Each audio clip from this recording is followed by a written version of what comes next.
ಸಂದರ್ಭದಲ್ಲಿ ಇವರ ಮನೆಗೆ ಬಂದು ಇವರೆಲ್ಲರಿಗೂ ಸಹ 20,000 ಗುರು ಸಾಲ ಕೊಡೋದಾಗಿ ತಿಳಿಸಿ ಬ್ಯಾಂಕ್ ಚೆಕ್ ಪಡೆದುಕೊಂಡಿರ್ತಾರೆ.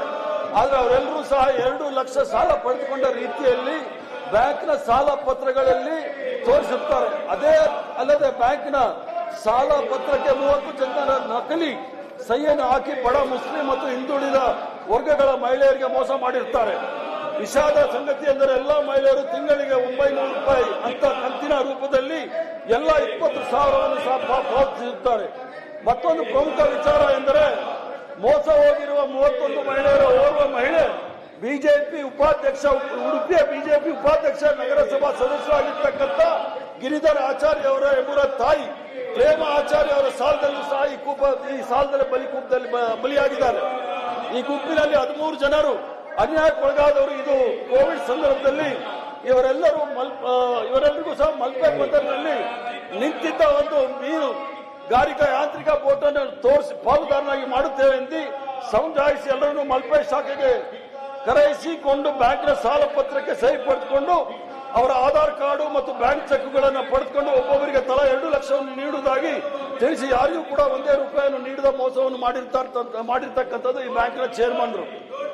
ಈ ಮೋಸದ ಅರಿವಿಗಾಗಿ ಎಲ್ಲಾ ಸದಸ್ಯರು ಒಟ್ಟಾಗಿ ಒಂದು ದಿನ ಶಾಖೆ ಮ್ಯಾನೇಜರ್ ಆಗಿದ್ದ ಸುಬ್ಬಣ್ಣ ಹತ್ರ ಅವರಿಗೆ ಚರ್ಚೆ ನಡೆಸಿದಾಗ, ನೀವು ಯಾರು ಕೂಡ ಬ್ಯಾಂಕ್ ಹಣ ಕಟ್ಟುವ ಅಗತ್ಯ ಇಲ್ಲ, ಈ ಬಗ್ಗೆ ಬ್ಯಾಂಕ್ ಅಧ್ಯಕ್ಷರಾಗಿರ್ತಕ್ಕಂಥವರು ಬಹಳ ಪ್ರಬಲರಾಗಿರ್ತಕ್ಕಂಥವರು ಅವರೊಂದಿಗೆ ಮಾತುಕತೆ ಆಗಿದೆ ಎಂದು ಸಮಜಾಯಿಸಿ ಕಳಿಸಿರ್ತಾರೆ. ಈ ಬಗ್ಗೆ ನಮ್ಮ ಸಂತ್ರಸ್ತರು ಒಬ್ಬರ ಜೊತೆಗೆ ಅಂದಿನ ಮ್ಯಾನೇಜರ್ ಸುಬ್ಬಣ್ಣ ಮಾತನಾಡಿರುವ ಫೋನ್ ರೆಕಾರ್ಡ್ ಇದೆ. ಆದರೆ ಈ ಮಾತುಕತೆ ಆದ ಕೆಲವೇ ಸಮಯದಲ್ಲಿ ಸುಬ್ಬಣ್ಣ ಅವರು ಅನುಮಾನಾಸ್ಪದರಾಗಿ ಆತ್ಮಹತ್ಯೆ ಮಾಡಿಕೊಂಡಿದ್ದಾರೆ. ಇದು ಆತ್ಮಹತ್ಯೆ ಅಲ್ಲ, ಇದು ಕೊಲೆ ಮಾಡಿಸಿದ್ದಾರೆ.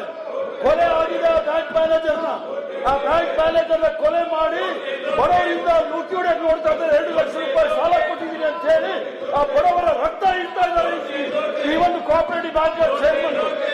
ಇದರಲ್ಲಿ ಸುಮಾರು 100ಕ್ಕೂ ಅಧಿಕ ಜನರಿಗೆ ಮೋಸ ಹೋಗಿದೆ. ಇವರೆಲ್ಲರೂ ಬ್ಯಾಂಕಿನ ಸಾಲ ಪತ್ರದಲ್ಲಿ ಸಹಿ ಹಾಕಿರುತ್ತಾರೆ. ಆದರೆ ಇವರಲ್ಲಿ ಕೆಲವರಿಗೆ 20,000 ಮಾತ್ರ ಸಿಕ್ಕಿರುತ್ತದೆ.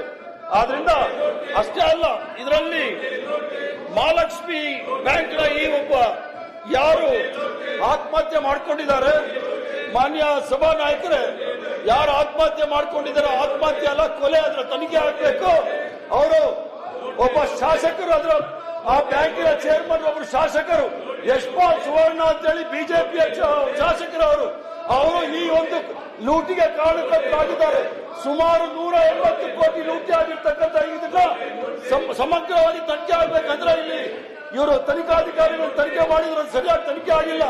ನನ್ನ ಆಗ್ರಹ ಏನು ಅಂತ ಹೇಳಿದ್ರೆ ಸರ್ಕಾರದಲ್ಲಿ ಅದು ಆತ್ಮಹತ್ಯೆ ಅಲ್ಲ, ಕೊಲೆ.